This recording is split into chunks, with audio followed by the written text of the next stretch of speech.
Space, the final frontier. This is a review show for Star Trek The Next Generation.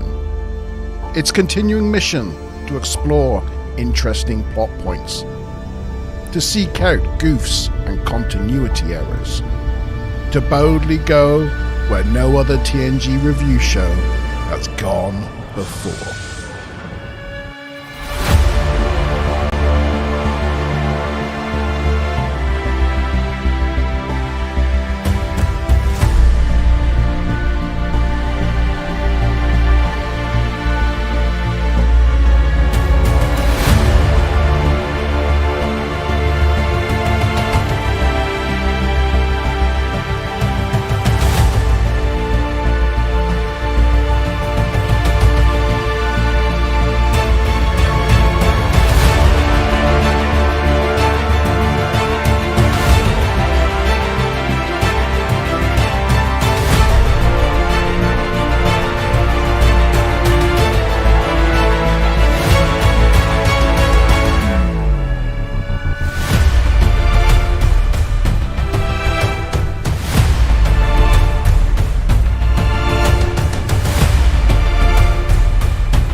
It's Wednesday.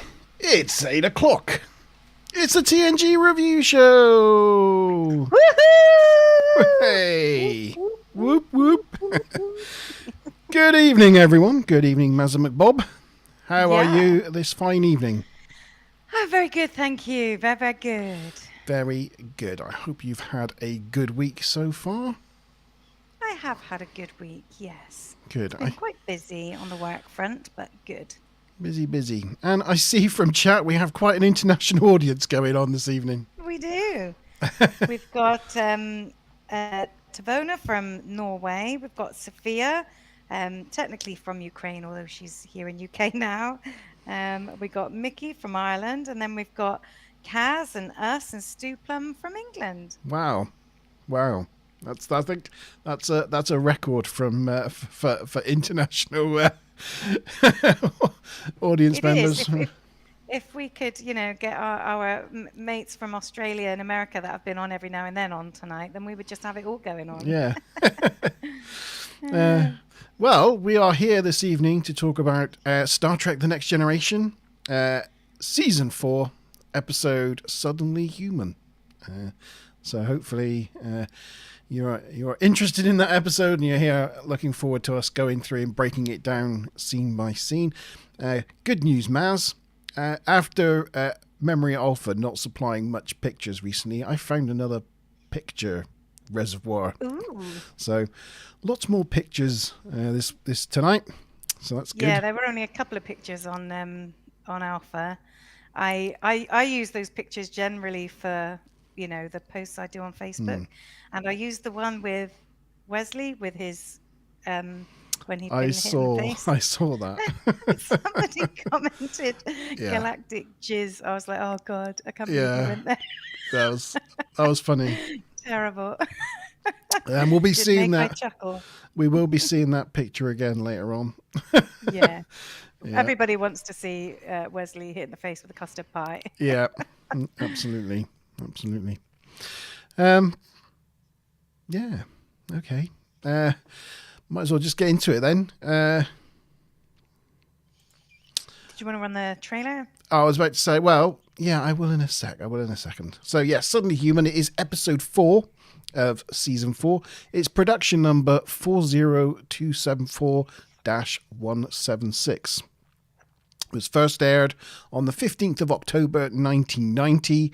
It was the 75th episode of TNG to be produced, but the 77th to be released. So this was actually the first episode they made coming back from the break, from the summer break.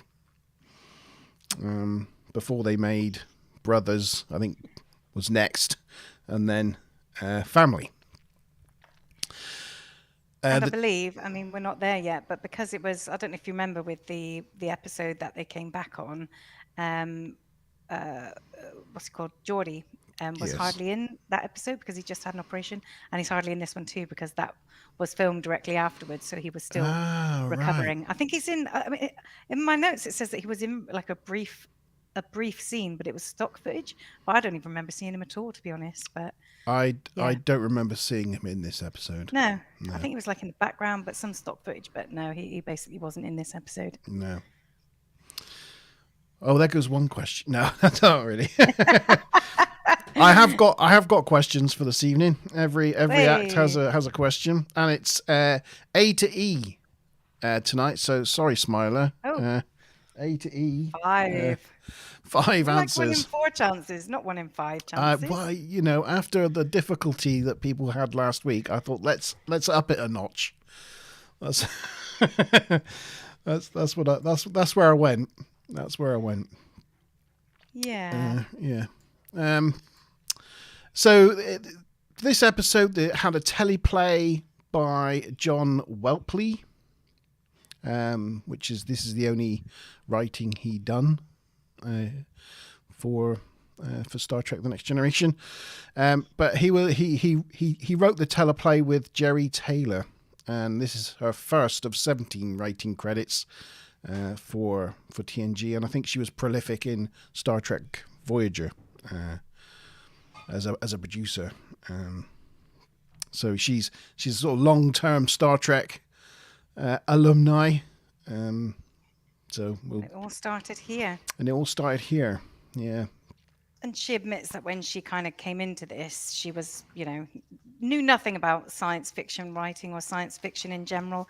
She was very much more about, character development and relationships and that kind of thing. So, they totally gave her like a crash course in the series, both old and new, with like loads of videotapes. She was just like watching loads of it to get a real feel for the kind of the culture and some of the backstory. Tavono says she loves the Brothers episode because she's in love with Data. Well, I think we're all in love with Data, to be honest. But it is a really good episode. It is a really good episode. Yeah, and said it was heaven to watch with you all. So, yeah she must have gone back and watched last week's. Ah, fantastic. Well, if you enjoy it, then we will welcome you back every week. Yes. Do we answer in chat here or else? No, just, feel free to chat away in chat. Feel free to chat away. Yep, absolutely. Every now and then we put out a link and people can just sort of drop in. We don't do it every week, but you could be on the show at some point as well. That'd be cool. So the story, so that was the teleplay. The story was by Rolf Phillips. Again, I think he's just a one and done. And this is the only writing credit he's got on TNG. And it was directed by Gabriel Beaumont. And this is his third of... Oh, is it a guy? I don't know. I guess it's a guy. Gabriel, likely. Gabriel Beaumont. His third of 7 directing credits for TNG. His last one being The High Ground. Who wants to see the trailer? Yeah. Yes. I just love his voice. Star Trek. Oh, where do you... Next time. Right, wait up. It always plays automatically. And I'm like, stop it. Here we go.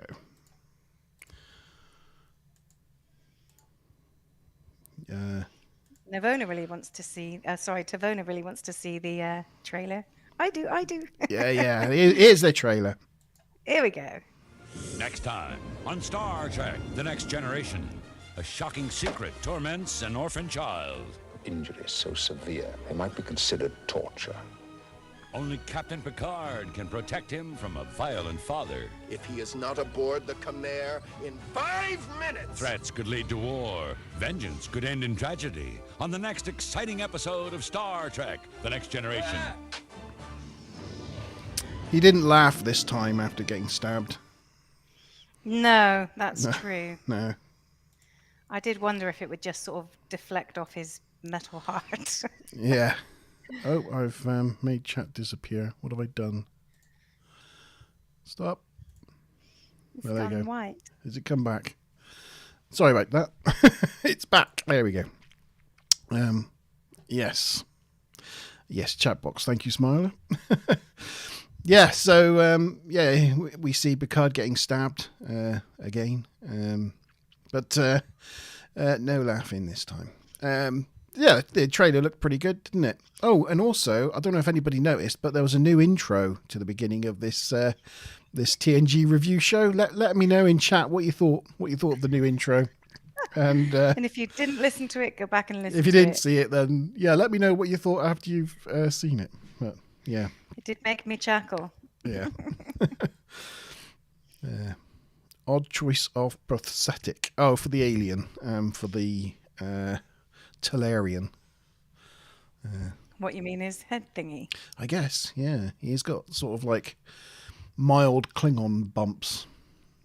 Yeah. I had my Ukrainian guesses watched a Star Trek episode today for the first time. She was like, "What's that on his head?" I was like, "Oh, that's just what they do for aliens." I was like, "It'll be funny ears, a funny nose, a funny forehead." And then I said, "But with Klingons, they just put a whole mess of crap all over their head." Yeah. Well, it's a whole new world. A whole new world for her. Yeah. Yeah. Oh, imagine Like the intro. imagine just watching your first episode of Star Trek right now and having the whole of the Star Trek universe to watch for the very first time. I know. That would be super exciting. Anyway. Yeah. It'll be like watching Strange New Worlds. Yeah. Just saying. Well, when that comes out, we'll know what that's like. Yeah. Okay. Oh, where are you going?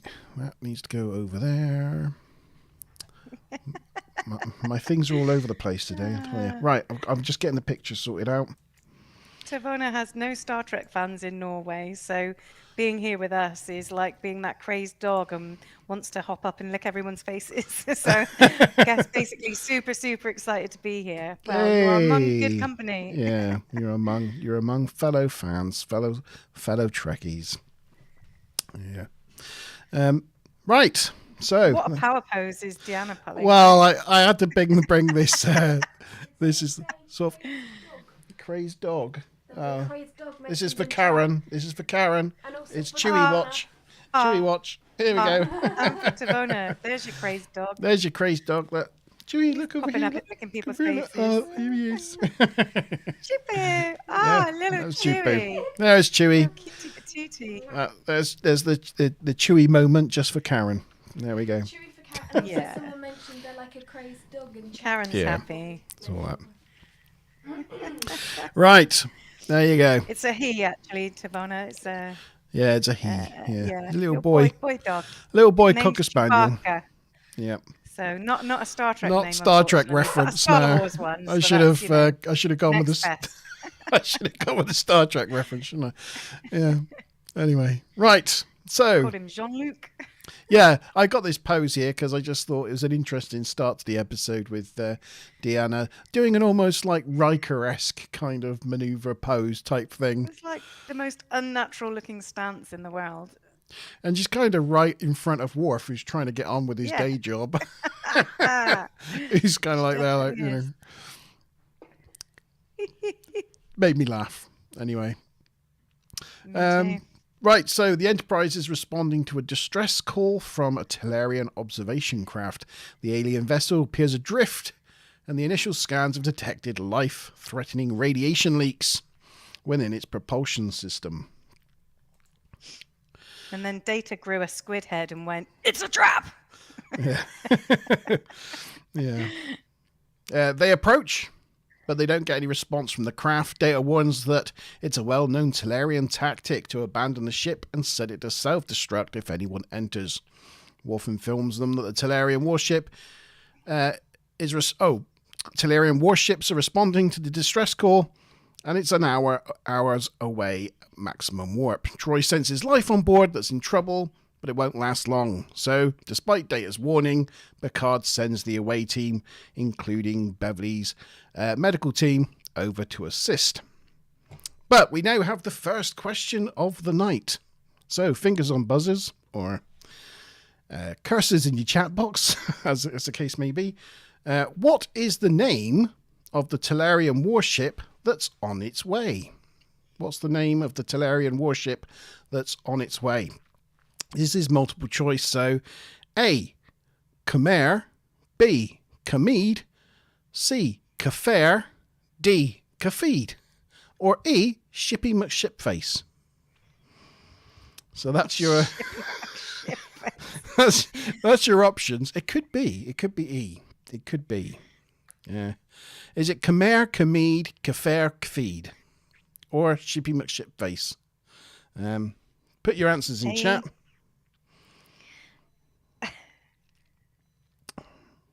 Just wondering if anybody actually says E. So that was taken from Boaty McBoatface, right? Yes. For those who don't, I can't remember what company was it. They went out to the public to say name this boat, and the most popular vote was Boaty McBoatface, and then they really didn't want to call it that. It was the British government that did it because it was a national Antarctic survey vessel, and the British Antarctic survey vessel. They went out to the British public, and the British public voted for Boaty McBoatface. Just genius. It's the same public that voted for Brexit, so go figure. Be funny. Yeah. Anyway, so whilst answers are coming in, we've got the next picture. When Worf, Riker, Crusher,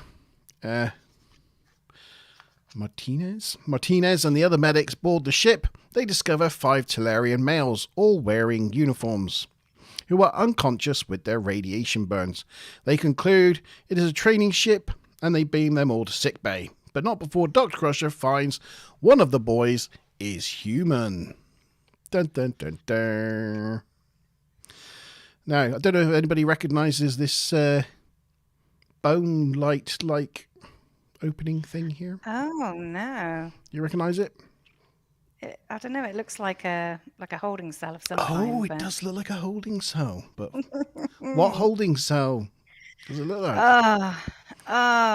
You got this, Maz. I believe in you. Don't know. Maybe on the Ferengi ship. Yes, Yay! that's correct. You got that one right. I'll just show you. Here it is in Menage a Troy. When they were taken aboard the Ferengi ship, you can see the same bone-shaped lights around the door. Also in this scene, you can just see the corner of it here. There are these red lights, like laser-like lights. It looks like that. We've seen that in a number of Star Trek episodes and films. So here they are in data lore. When they originally find lore disassembled, you can see the same laser lights. Here they are on the shuttle bay of Enterprise A in Star Trek V. The Undiscovered, the Final Frontier. And here they are in Star Trek II. From the space station that was developing the Genesis device. So they went back from all the way to Star Trek II. And here they still are, serving us well. There we go. Anyway, that was the end of the teaser.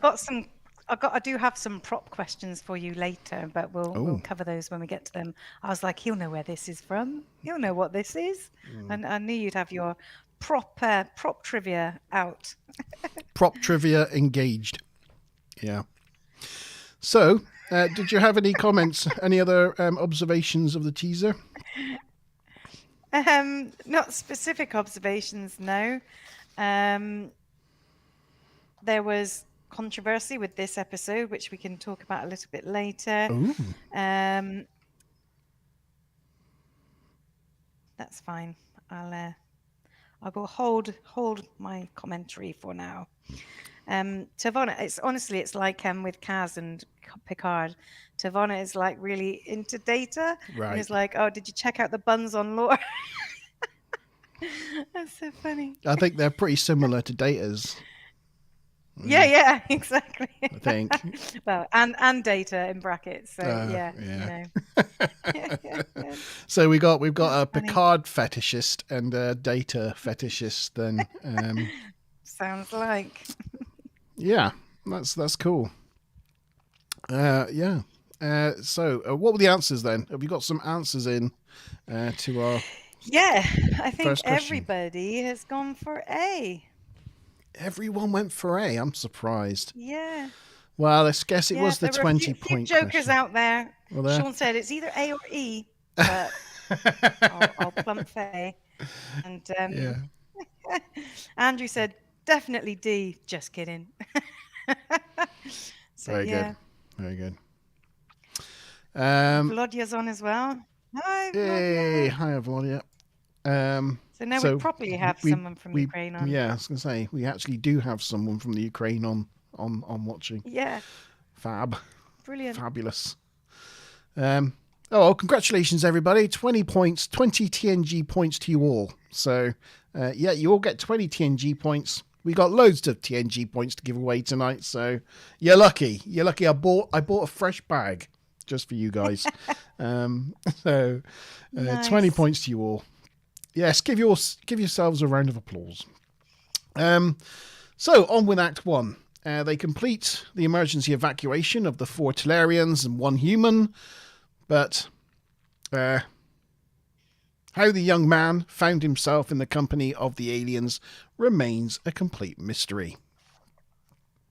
I brought this picture up because I needed a picture of sickbay, and this shows the sickbay. The medbay scanner, and this is a newly built medbay scanner for this season.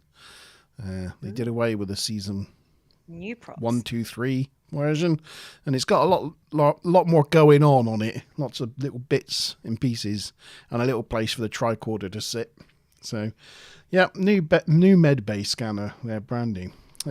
In sickbay, the survivors are being treated, and initially they are all silent, but then start making howling noises. Picard and Riker enter, and Picard orders them all to stop immediately.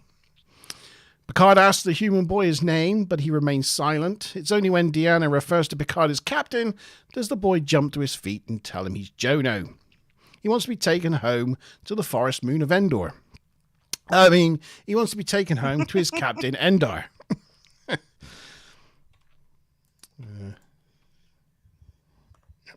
Crusher takes Picard to her office and tells him Jono has previous injuries, fractured ribs, broken arms, and a low-grade concussion. Sounds a bit like my boy. She thinks the boy might have been brutalized and suffering from Stockholm Syndrome. See, look at all the pictures I've got today, eh? Tell you. In sickbay, Troy tries to convince Jono to take off his gloves, but that sends him into a panic, running around yelling. He's really angry, but Picard orders him to stop, and Juno obeys. Data comes in from the bridge to say they've got news about the boy from Starfleet Command. Worf escorts Juno to his quarters, and Juno questions whether he's been captured by them as well, and why he takes orders from females. Worf explains that it's not the case here.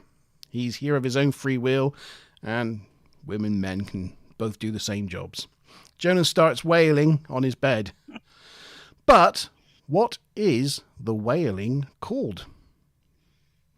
Is it called Benear, Bafar, Benar, or Bafir? Or Befuddled? So I take it E is always going to be A. a comedy answer. You never know. A. Benear, B. Bafar, C. Benar, D. Bafir, or E. Befuddled? What is the wailing called that he kept doing? It's a bit like the Klingons when the warriors die and they got to let Tovacor know that a warrior's on its way. They've I got was like, I quite like it. You know, they wail every time they're in distress. And Yeah. I was like, next time I'm in distress, I'm just going to go. Yeah. I feel like it'd be really cathartic, right? I reckon it would really work. In the middle of like a work meeting, and if people are being really annoying, I just start doing that. They'll soon shut up, right? I brought up this picture here because this is when Dr. Crusher tells him to take Jono to his quarters. But you can see a script on the side. It's Worf or Dr. Crusher left their script lying in the middle of sick bay. So yeah. Well spotted. That certainly didn't come out in the Goof's research. Let's go there. In the observation lounge, Data tells senior staff that the boy is the grandson of Admiral Rosa, Jeremiah Rosa, and the son of Connor and Moira Rosa. Connor and Moira were killed in the Tellarian forces when the Tellarian forces invaded their colony. Troy concludes that the boy must rediscover his human identity, and that Picard, the only one he's listened to so far, must be the one to help him do it.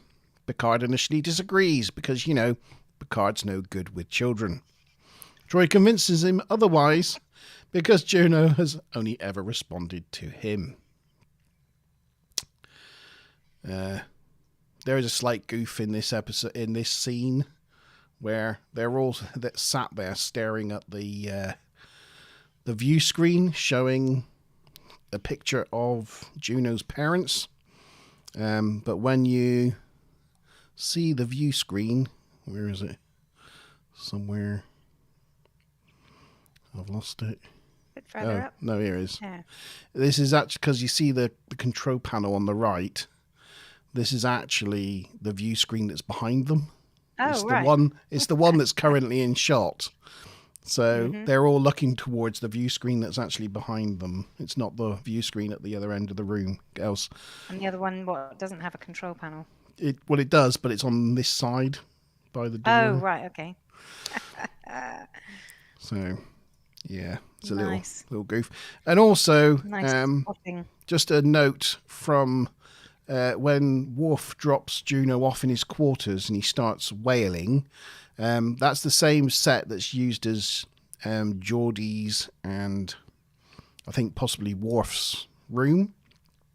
And it's also the same quarters as used in Star Trek 1, the motion picture. And this wall behind him here is actually the wall where, what's her name? Is it Talia? Talia. Gets reborn by V'ger and steps out of the sonic shower as a sort of probe. And this is actually the shower door. Oh, yeah, they're like a arch. They sort of Yeah, slide open. here's a picture of the scene. So this is actually the same set, just repainted from Star Trek 1, the motion picture. You can see the square panels on the walls and the arching sliding door here. Where is it? Nope. I've lost it. Anyway. You close it down. I did just close it down, yeah. Oh, hang on. Bear with me a minute. So Mickey says Connor and Moira, good Irish name, and also they're where was it? Admiral Connaught Rosa as well. Connaught is I think it's Connaught, yeah. And there's some other references as well, like although he's called Jeremiah Rosa, there's a Jeremiah O'Donovan Rosa who was a 19th century Fenian. All right. And yeah, so there's a few sort of sideways Irish references throughout this, even though like nobody on the writing staff seemed to have had any Irish roots. So I don't know whether it was on purpose or by accident, but yeah, that was certainly observed in the trivia. Yeah. Well, there you go, And Sean Tafona. says, does Picard know every Star Trek officer or something? Knowing the Admiral is one thing, but knowing her son is weird. Yeah. Yeah. And Tavona always wondered where the showers were. Well, there's one behind that and wall there they are. there. Yeah, there you go. You know, water and electronics, they always mix, right? Yeah. No, it's sonic showers. It's sonic showers, so it doesn't use Oh, of water. course, It uses yeah. like sonic vibrations. Yeah. Yeah. Anyway, right. Where was I? Observation lounge. Yeah, so that was the end of the act, actually. Yes. So, yeah, well done. Have we got answers in then for Yeah, everybody said C. Bernard? Wow, they've all got it right again. I know. So I So tell you, everybody is now on 60 points. everybody's on 60. Wow. I tried to make it extra hard as well by making them all sound similar. So I thought I really patted myself on the back with those questions. I thought I'm going to trick someone here, but no, not a chance. Not a chance. Not with this audience. Never going to happen. You're going to have to make them harder. Yeah, Otherwise, everybody's going to win. yeah. You can really Might see have from to do the a fastest fingers on buzzer at the end or something. yeah. You can really see from this picture here. You can see the fact that it's the same quarters as used in like Geordie's. I don't know if I've got a picture actually. Maybe. Oh yeah. So that's that picture there, and this is. If you look at the background, the corrugated like background, it's the same. It's the same place. So same quarters. Yeah, you would imagine though that, I mean, a bit like hotels, each room would probably look pretty identical. But Tavonabai is writing a graphic novel based on the Soong story.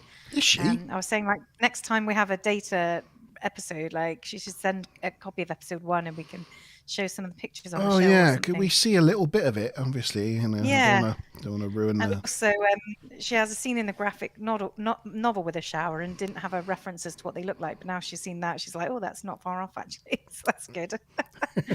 Yeah, Google Sonic shower. There you go. Mickey says a sonic shower might tingle your bits a bit. Yeah, Who knows? I think you could be right. I think you could be right. It's probably got various settings. You could have a really bassy shower. Yeah. No, I need I more would treble. like to set mine to tingle. Tingle, yeah. Yeah. Okay, Act 2 then. So Picard goes to see Jono, who's continuing with the Bernard that we now know. Jono's not happy as he sees his quarters as a cage and he's used to living with his captain. Picard's like, that's not going to work here. The next minute, they're entering Picard's quarters and Jono is picking up his dick tag. And we know what a dick tag is. We do, yes. It's a Klingon dagger. No, don't say anything more about it. Because question 3, I'm actually putting my finger over your mouth here. Not that you can actually see me doing that because you're on my screen. Question 3. What is the name of the episode that Picard received the dick tag? Is it? Yeah. Now, think about it. If you know the answer to this, you might want to hold on to your answer for a moment. Just, see who keeps answering first. Ready? So, which episode did Picard receive his dick tag? Was it A, A Matter of Honor, B, Heart of Glory, C, Who Watches the Watchers, D, Sins of a Father, or E, the one where Picard gets his knife? Technically, E is also true then. Well, that's not its name. It's I not guess, its name. but I care. it is I technically knew true. that. I had to rewrite this question because I did actually say name originally, and I thought actually, see, E actually works. So I had to say, what is the name of the episode? Good point. Because I just said That, which episode originally, which just wasn't good enough. this is one of the few times that a sheathed duck tag is actually seen. Oh. They are usually out of their sheath, but it looks pretty cool, I think. I mean, obviously it was seen in whatever the other episode was. But yeah, I think they are usually just out and brandished and stabbing people. There's quite a few things on like the sets and props as well. Like the Talarian uniforms were reused later in Man of the People for the guards on Rikaxoronia.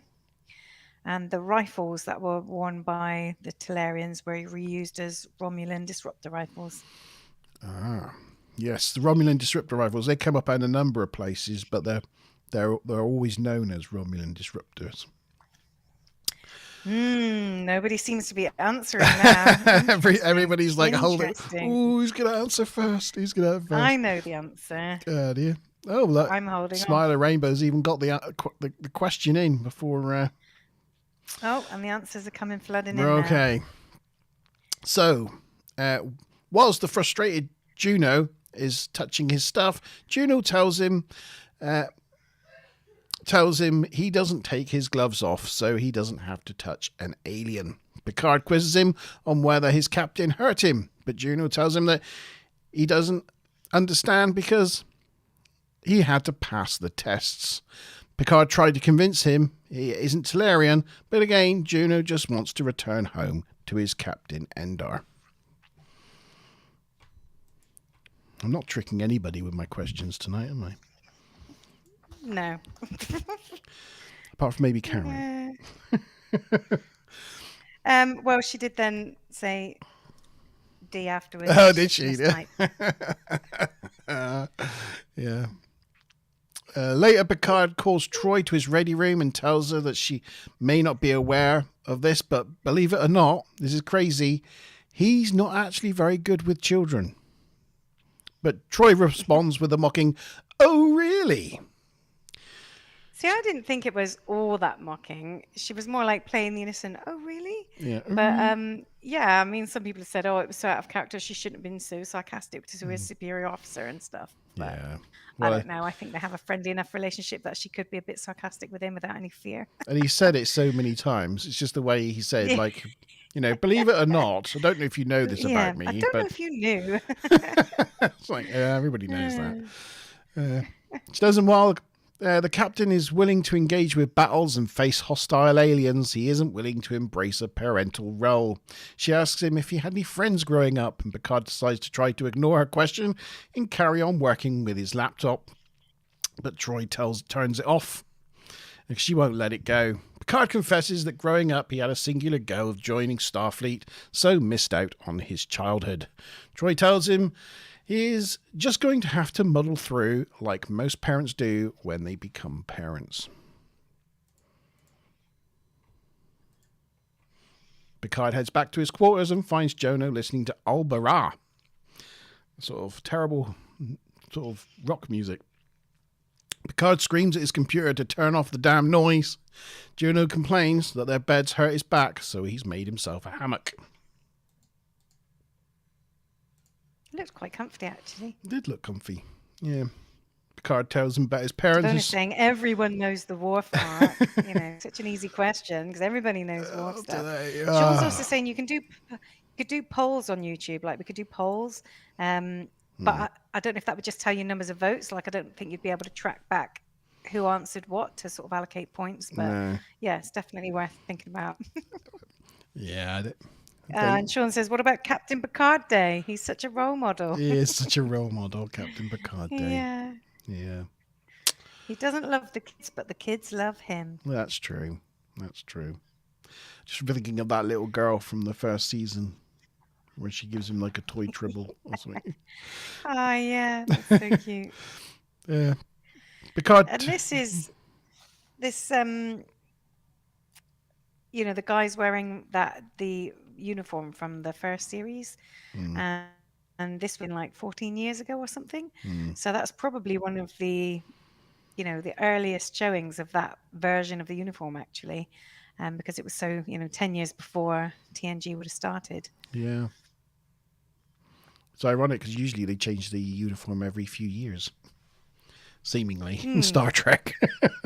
And it couldn't have been long before that from, we saw the hollow message from Wesley's father. Yeah. That must have been around the same time frame, and he had a completely different uniform on. Yeah. He had a sort of In fact, that would have been hybrid. after that, wouldn't it? He had a hybrid. Well, it was when Wesley was just Yeah. born, and he's like 18 now, so it's been about 18 years Yeah. ago. So I Yes, guess, it would have been 4 years before this then. yeah, works out.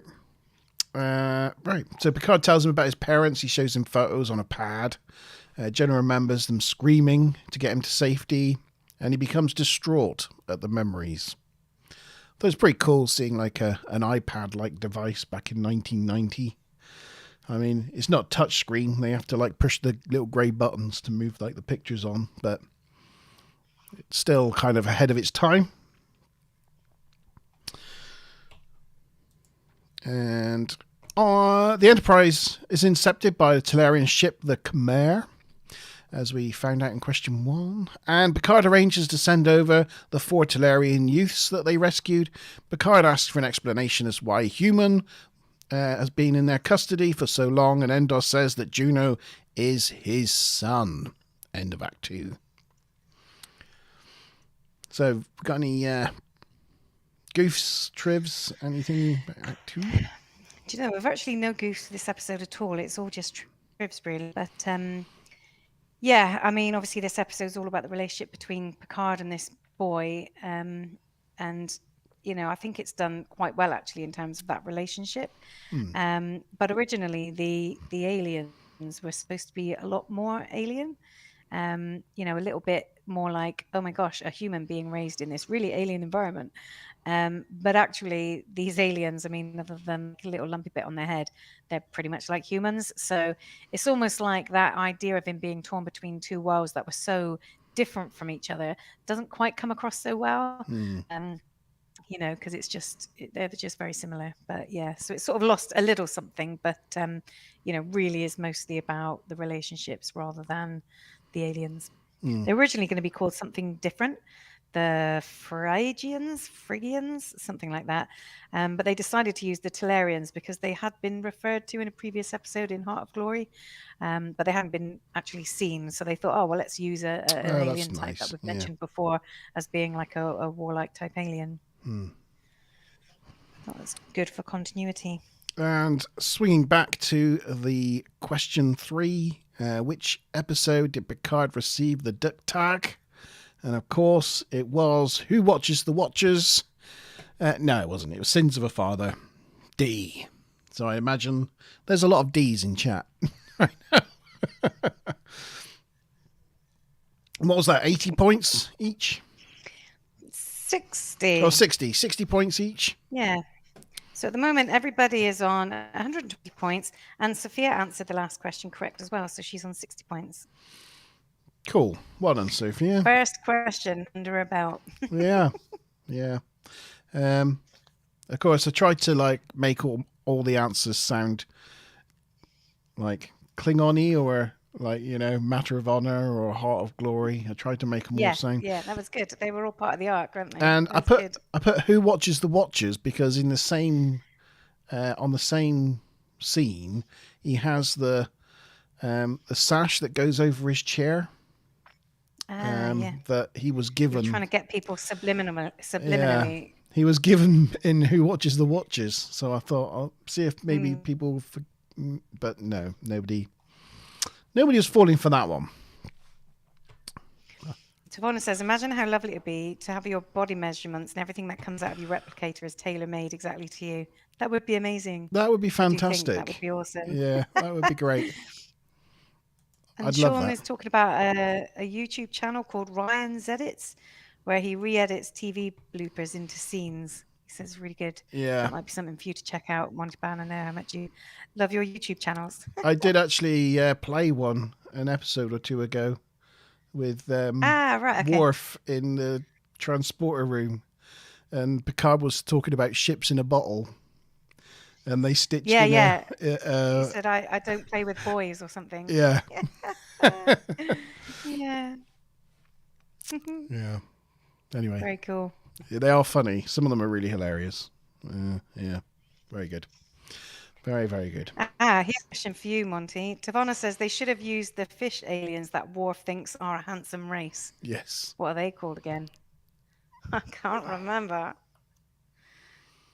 That's going to move now. We'll find out before the end of the No, episode. can't remember. Can't remember. It's gone out of my brain box. But yeah. Okay, so Act 3. Picard invites the Tellurian captain on board, and he comes on and brings a couple of guards with him.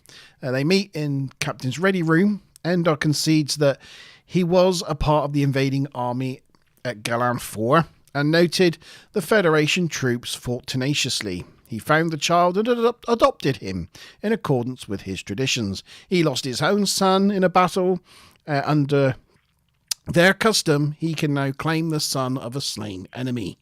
Picard accuses him of abuse because of the historic injuries, but Endor explains it away as injuries of youth. The ribs were broken falling from a six-hoofed animal and his arm from wrestling other youths. Picard's like, well, you're not getting him back anyway. He's going home to his biological family. So Endor's like, okay, it's war then. Endor wants to see Juno, so Picard can see how happy they are together. And that leads me to question 4. What battle did Captain Endor lose his own son?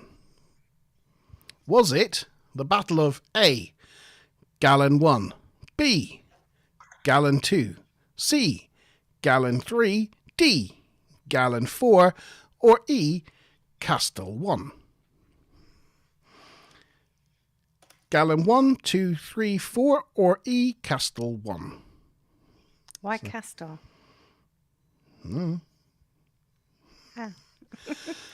I think they were Antedians. Oh, well done. Did you Google that? You Googled that. I did. You Googled it. I did. How else did you expect me to find out? Well, no, I just thought it just came to you. Sometimes, when you're not thinking about things, it just comes to you, doesn't it? It just comes into your brain box. Definitely looking it up. Oh, okay. Well done for Googling it. So, Picard discusses his request with Troy and Dr. Crusher in Crusher's office. The Doc doesn't think it's wise for Endor, as Endor is potential abuser. But Picard doesn't think that that's the case. After speaking with him, he has a sense for people. Troy senses awakening memories in Juno that makes him very fragile, so seeing his father might actually be helpful. Picard agrees, mainly because they're deep in Tellurian space, so it makes diplomatic sense. Oh, why are you going over there? Don't do that. Picard brings Juno to the observation lounge where Endor and Troy are waiting. They embrace. Endor tells him he has reached the age of decision, so now it's his decision whether he wants to return with him or stay with the Federation. Juno just chooses to return with Endor. Endor tells him he may die in the resulting war, but Juno tells him he's ready to die. It made me laugh when they were talking. They were discussing this. That you had Troy and Picard in the background there, just going, hum-de-dum-de-dum. We're not listening to your conversation. Yeah. We're miles away over here. We're just staring at this door. Orcs. Yeah. Awkward. And Sean's put out that the Antedians. He's got it now. There was a famous rock musician in one of them. It was Fleetwood Mac. Yeah. Very cool. So that was the end of Act 3. So not really many goofs for this episode. I mean, the only one I realised was noticed was the script in the sick bay earlier. Have we got answers in? No, we've still got some answers coming in. We've only got a couple in. Yeah, we've got 4 answers so far, so still 3 or 4 to come. What else have we got? We did that one. And we did that one as well. It was filmed second. They're calling this a bottle show, I guess, because they didn't really go anywhere. But it's, No. I mean, they still had like a few different places on the Enterprise, and there were still alien ships. So, yeah, I mean, I guess it wasn't a huge budget, but it wouldn't have been a zero, very low budget. Yeah. I guess it But really was a bottle show, yeah. yeah, the guy who plays Jono there, do you recognise him? No. He's quite good, though, I thought. He was in like 156 episodes of Dr. Quinn Medicine Woman. Oh, was he? Which I used to Oh, watch a lot yes. as a kid. Yes, he was the son. Yeah, fair enough. And also Captain Ender there. Do you know that he's also in a few other characters in Star Trek? He plays Tigreth in Star Trek Voyager Prophecy and Syvar in Star Trek Deep Space Nine episode Shakar. Oh. Yes. Savannah's trying to resist memory alpha cheat. Resistance is futile, you should know. Yeah. She's like, see, wait, Stu seems so confident. Right, is that all the answers in?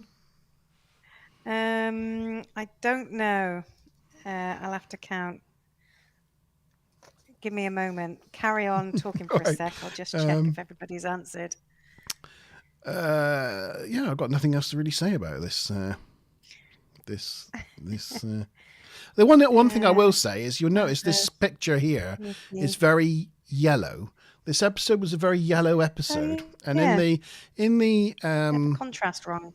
yeah, in the Blu-ray and Netflix editions, they did change the contrast. So whenever you see some of the contrasting pictures, say for this one, for example, that is his quarters in the original episode, and then see now it's kind of like it's got like a more purpley hue to it.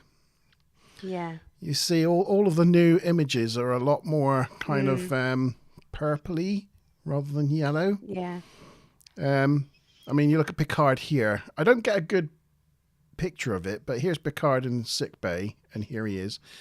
You see it's like a little more less yellow. But I did find that the recolorization of it did make Picard's hair look slightly purple on the side. That you can't see it. You can't see it in this shot. And I can't find a good picture of it, so I wasn't going to mention it. It's only you asked me to fill. But in the Blu-ray version, his hair does look Everybody's slightly answered now. purple. Anyway, there you go. That's me trying to fill for a moment. So, what did Stu Plum say then, as he was looking really confident? Stu Plum answered before you'd even finished asking and said E. E. Well, there's a good reason for his confidence, because he was indeed correct. It is Really? Castal 1. Wow. Yes. I thought your E's were wrong. It was a trick question. Cool. So that was 80 points, right? Yeah. So we've got Stu Plum with 80.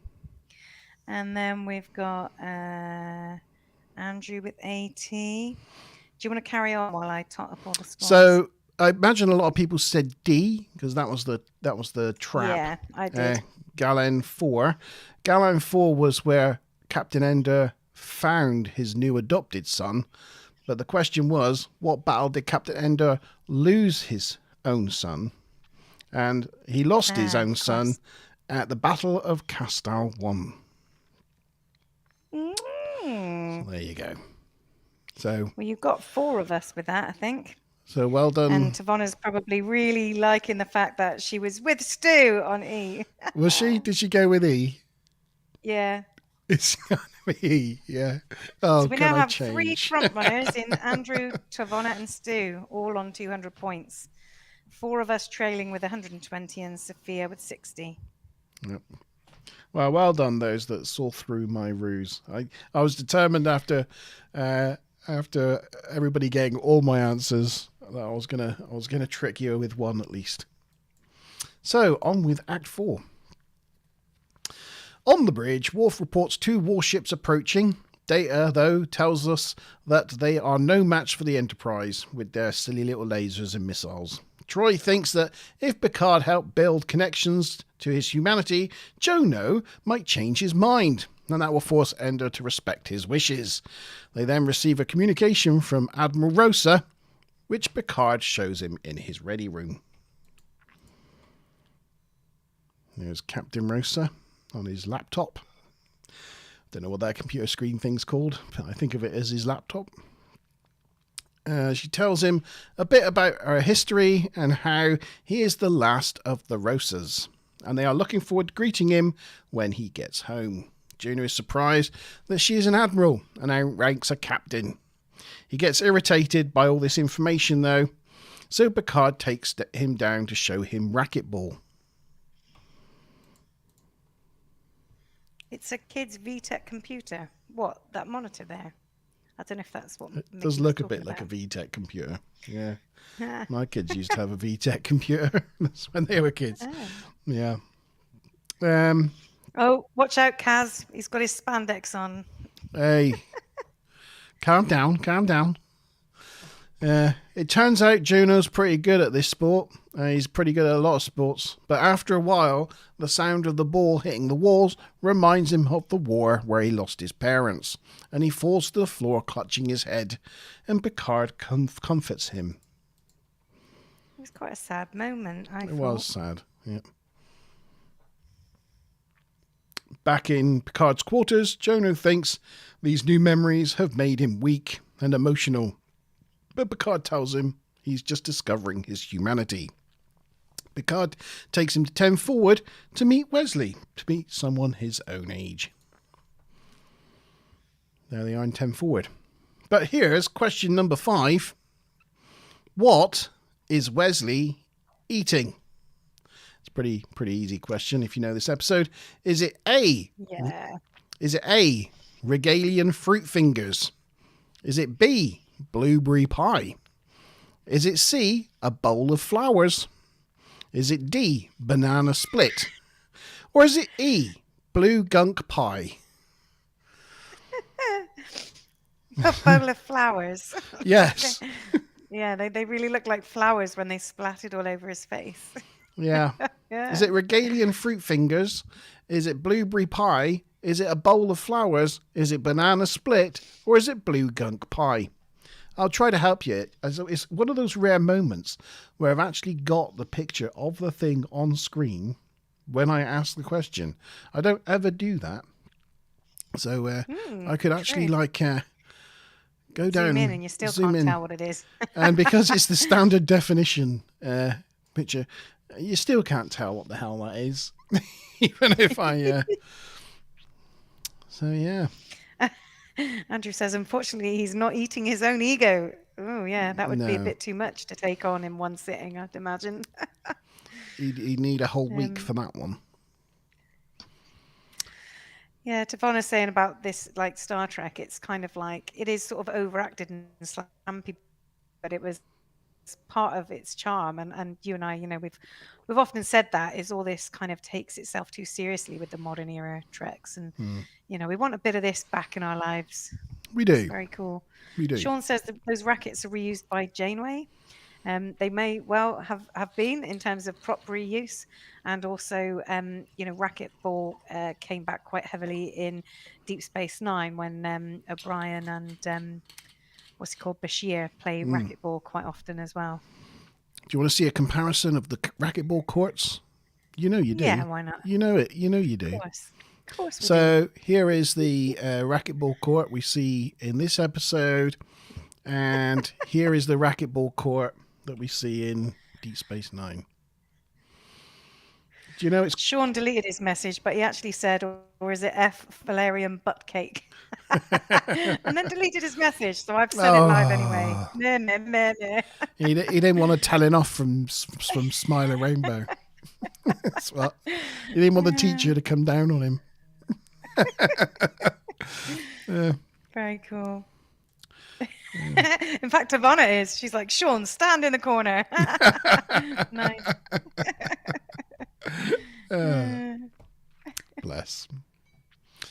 So anyway, Juno takes a seat and goes to try some of Wesley's dessert. He stabs it with a spoon, upending the bowl and covering Wesley in his dessert. There's that wonderful picture of Wesley. The galactic. I'm not saying it again. Said it once. Yeah, we won't repeat the joke. It's funny though. Yeah. I mean, that is like, people have just wanted to see that for 3 seasons, haven't they? Yeah, we've been waiting for that. They waited for him to get a proper uniform before, completely messing it up. Data doesn't get why it's so funny. So Will tells him to look up slapstick, to which Data does. And it's like, a variant of pie in the face. But he still doesn't really get it. Wes orders more desserts, and Riker and Picard retire away to leave them to bond. Picard tells Will that it's funny because just half an hour ago, he was crying like a baby. He's kind of getting all of his human emotions back. Yeah, and then half an hour later, in the middle of the night, conflicted over his 2 possible lives, Jonah wakes up, takes Picard's duck tack, and stabs him with it. He really goes at him. Yeah. Wesley! So that's the end of Act 4. Sean's doing dad jokes almost, because Tavana said, go stand in the corner. He said, well, corners are the warmest part of the house because they're 90 degrees. Oh, dearie me. Smiley Rain was grown. Be funny. It's very good. Very good. Any other things about Act 4? I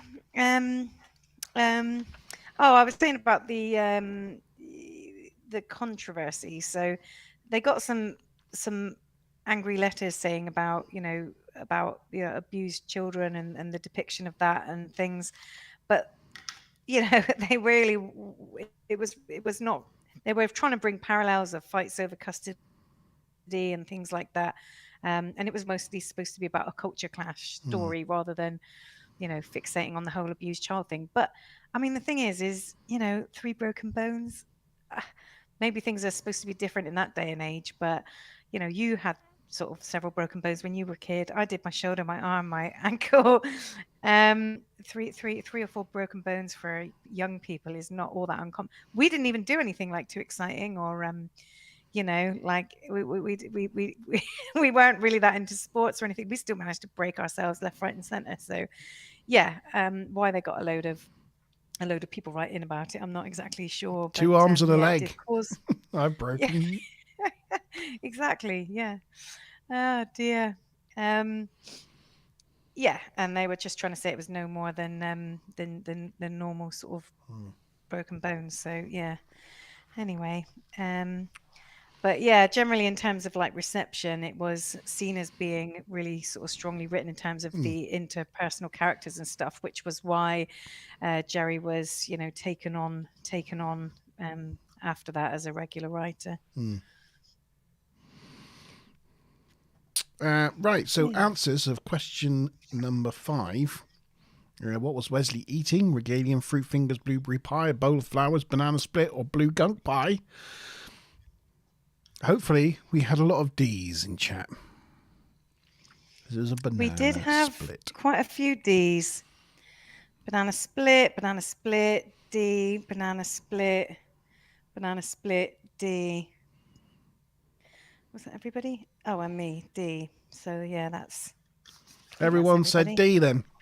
I believe so. It was quite an easy one. I just thought it didn't really look like banana split, and it was blue. It looked blue, so I just thought it might trick people. But you know your stuff, so I can't I can't fool you all that time. So it seems like only 5 minutes, but we're on to Act 5, the last act already. Andrew saying Shamey didn't stab Wesley. Was a bit harsh. Oh, poor Wesley. Act 5 then.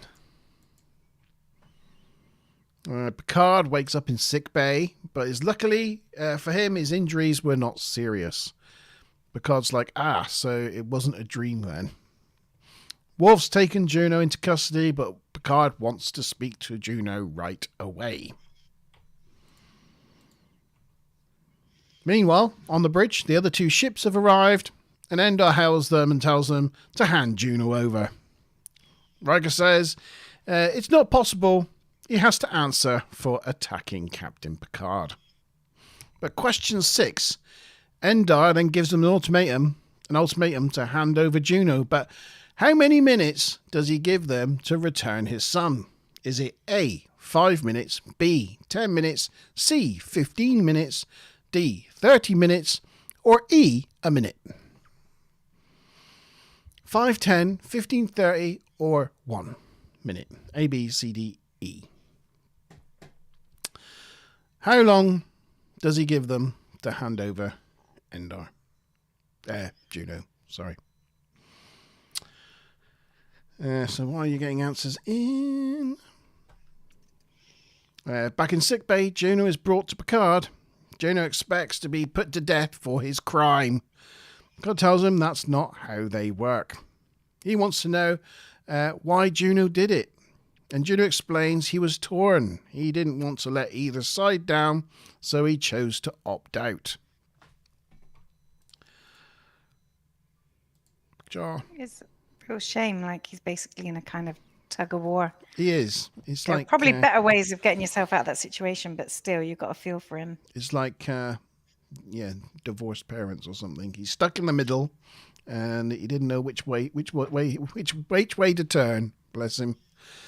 Back on the bridge, Endar hails them again to say time's up, but Riker is like, nothing's changed here. He's still being returned to Starfleet. But Picard enters the bridge and says, belay that order. Well, he doesn't say belay that order, but it's another one of those like moments where Riker states what is fact in his world and Picard comes and tramples all over it. Belay that order. Picard says that the crime, in fact, was his.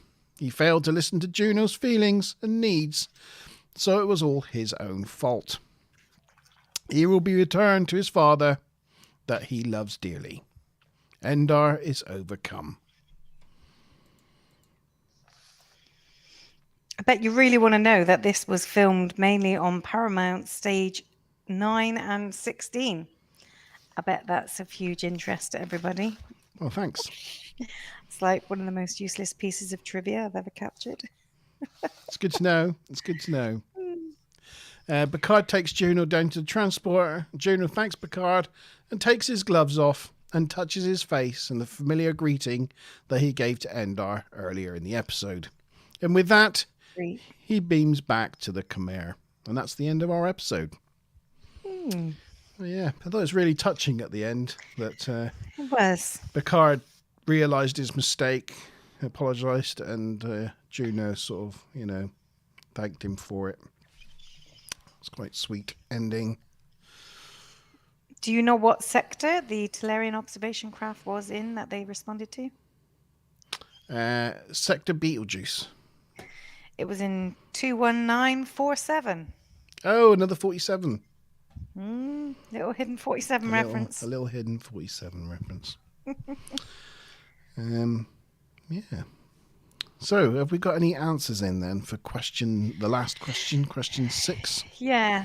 Do you know, I mean, I'm getting sort of stick from Tavona because apparently it was actually in the trailer. But everybody immediately answered 5 minutes, and I thought I actually didn't know, so I didn't want to copy everyone else. I felt like I was cheating if I did, so I just put something else.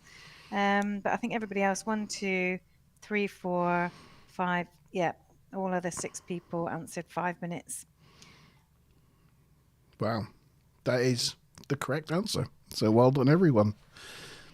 There've been a lot of right answers tonight.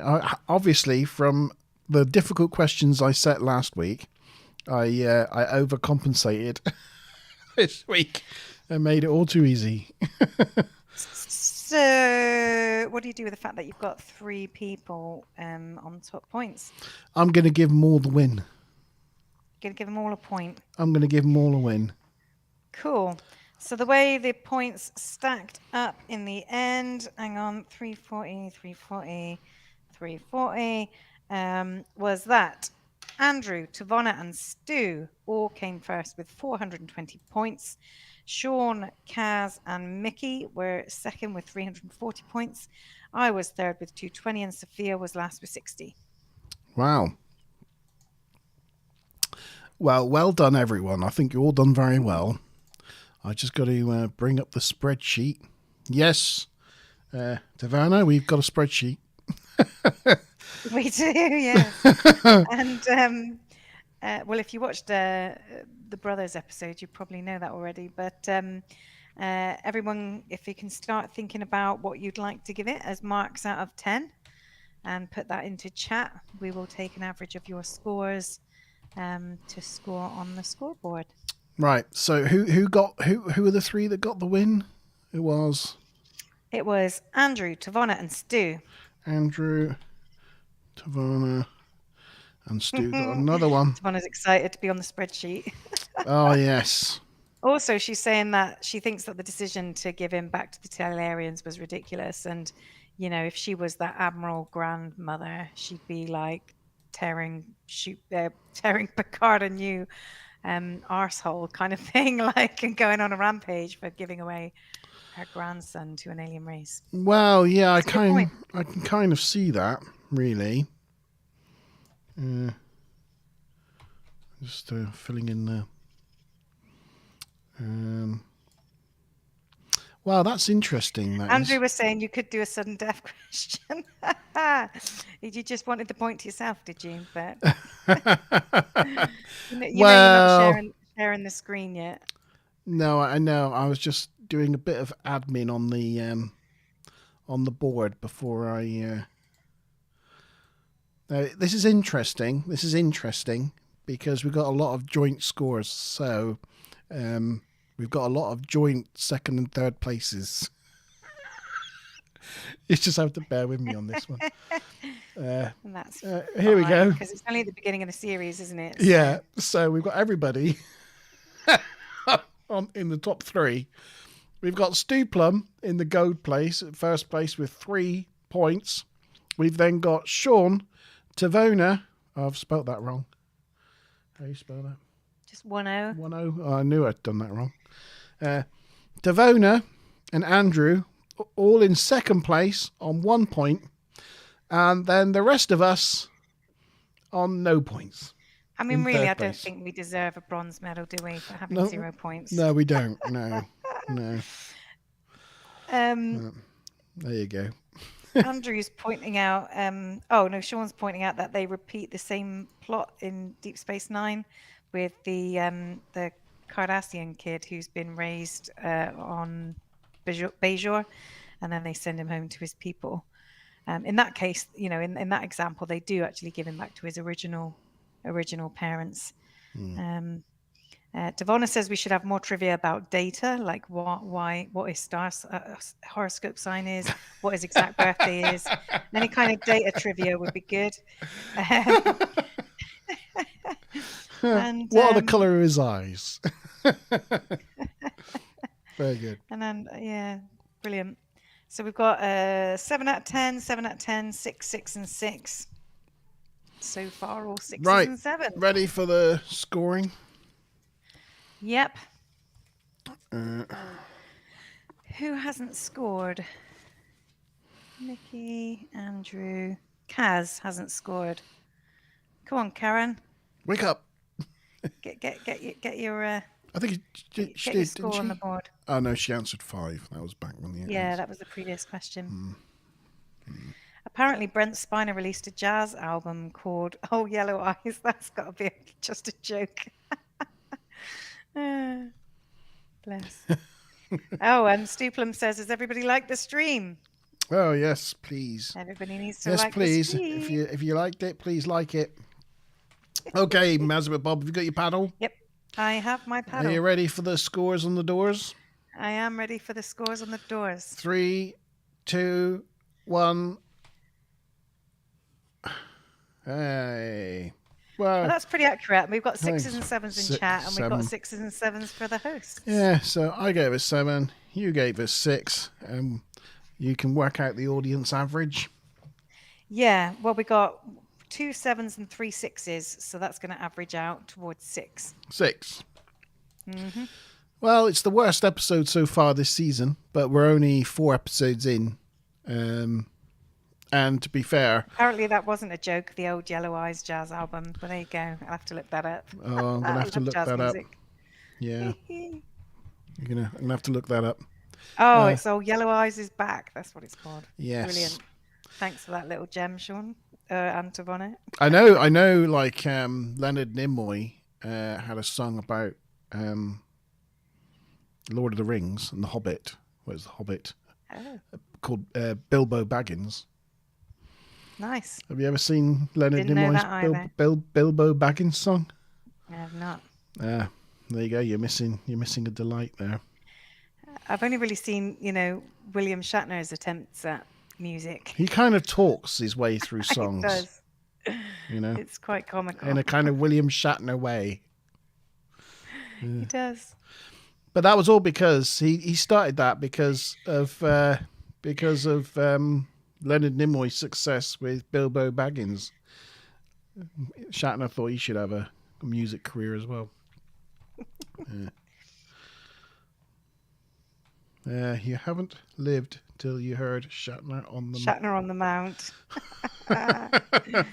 There you go. Very funny. Why is he climbing the mountain? Because it's there. Star Trek 5 reference. Yes. So, yeah, it is the worst episode, but to be fair, Family Brothers and obviously Best of Both Worlds Part 2 are all very good episodes. So, nothing to be ashamed of. You're going to want to know what's next, aren't you? And have a teaser trailer for next week. I have a feeling. Probably, yeah. What is next week's episode? I think it's Remember Me. It is Remember Me. Oh, that's good. I remembered. It's a good episode, if I remember correctly. I'm just trying to get the trailer up. Bear with me. There we go. Isn't it the one with that iconic line? If there's nothing wrong with me, there must be something wrong with the universe. It is. It is. Sorry, great chat line. might have just disappeared. I do apologise if it has. Here's the trailer. Data is Data heavy. He ain't heavy. He's my brother, right? Oh, gosh. I think we had that one. I think we had that a couple of times last week. There you go. Here's the trailer. Next time on Star Trek The Next Generation, a helpless Dr. Crusher watches all her friends and family vanish. They're all gone? An unexplained force leads to an invisible massacre. There are now over 900 missing. Confusion turns to desperation. I need you to tell me if I've gone completely mad. Is it a deadly mind game or a real-life nightmare? On Star Trek The Next Generation. Well, it's quite nice Crusher gets her own episode, isn't it? We haven't had a Crusher. Well, this is it. I mean, we had her going on an away mission, in the Best of Both Worlds, and then she went away mission.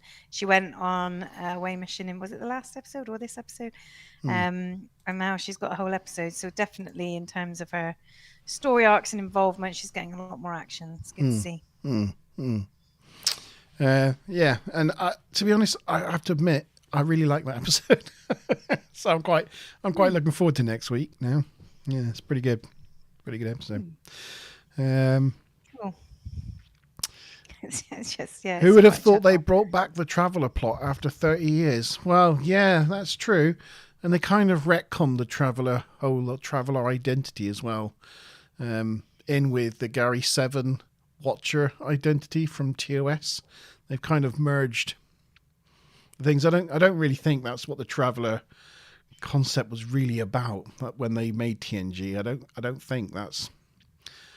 I think they thought they could travel in space, but I don't know whether they could have go back in time. There we go. They kind of retconned it a little bit, but whatever. Sean says, dare you to play 10 seconds of Shatner on the Mount. Is that something you'd get like copyright struck for? Or... Hey, yeah, probably.